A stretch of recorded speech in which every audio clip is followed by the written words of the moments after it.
set that aside. He was a druggie and a dealer.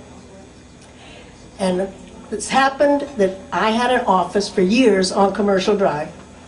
You know the drive, multicultural, lesbian-laden. And the way it was then, and the way it still often is, that there's stores at the main floor, and then there's offices or other things like that, and then apartments. And this fellow and his wife lived in the apartment above me. And I figured he was a druggie because he was extremely intense, and he very thin, and he had his like his head was all like a skinned monkey, you know. And it was like you know, the only nutrition he had had in the last 5 years had all come through his nose. And he had his wife. She was in contrast virtually catatonic. You would occasionally see her come out, make her way down the stairs, and slowly ooze her way off to the market and come back. I figured she was his best client. She probably got it wholesale. But in any case, it was very disturbing actually to see her, though I joke about this. So that's why I figured he was a druggie, and I figured he was a dealer because of all the lowlifes that were constantly going up and down those stairs day and night, because I often work very late. And so I figured, well, that's, you know, having all these arrangements.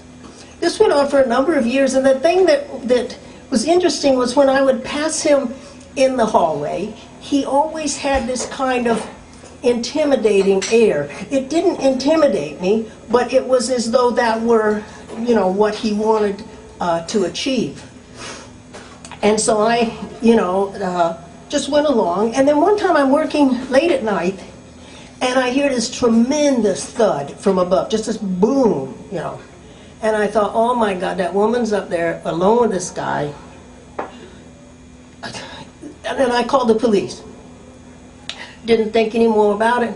Went home. The next morning, the guy comes down in this utter and complete rage. You know, the how dare you, where do you get off, it's none of your business, keep away from anything I do. Just insanely angry. And it was scary.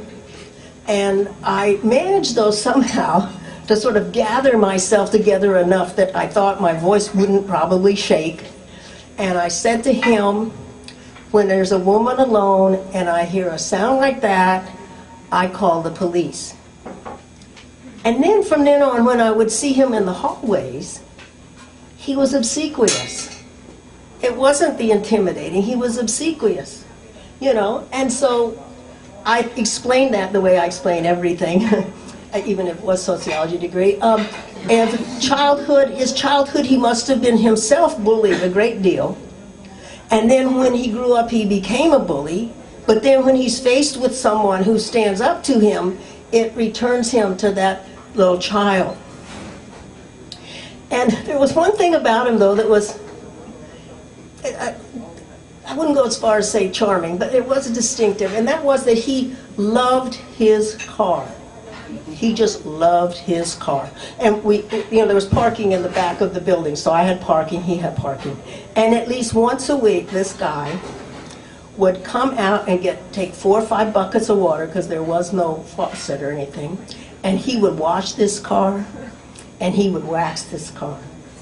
And this car was the equivalent of about a 1990 Ford Escort, right?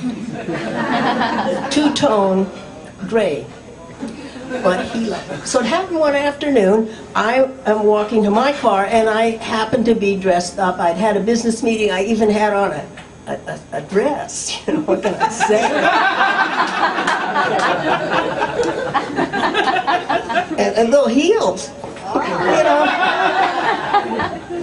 And so I'm walking along, and he's out there washing his car, and I hear him singing. He has a lovely voice. You know, he's no doubt of the Italian heritage there on the drive. Lovely voice.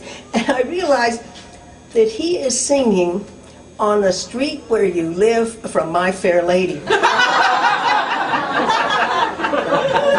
And I'm sort of pausing and looking at him, and he looks up at me and he says, "Do I hear Tony Bennett here?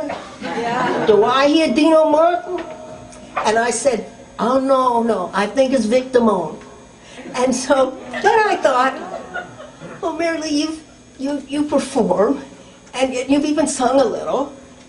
So I began. I've often walked on this street before. He looks up at me. But the pavement always stayed beneath my feet before he walks toward me. All at once, several stories high. He's right there in front of me. Knowing I'm on the street where you live. And then he takes me in the most exact and precise ballroom stance you could ever ask for.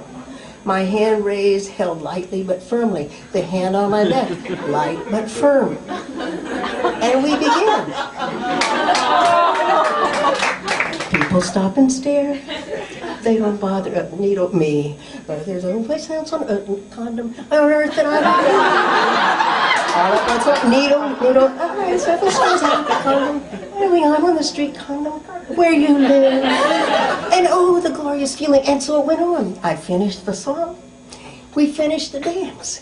And then he steps back, gently lets go of me, more or less clicks his heels together, bows, and says, "Thank you for being romantic."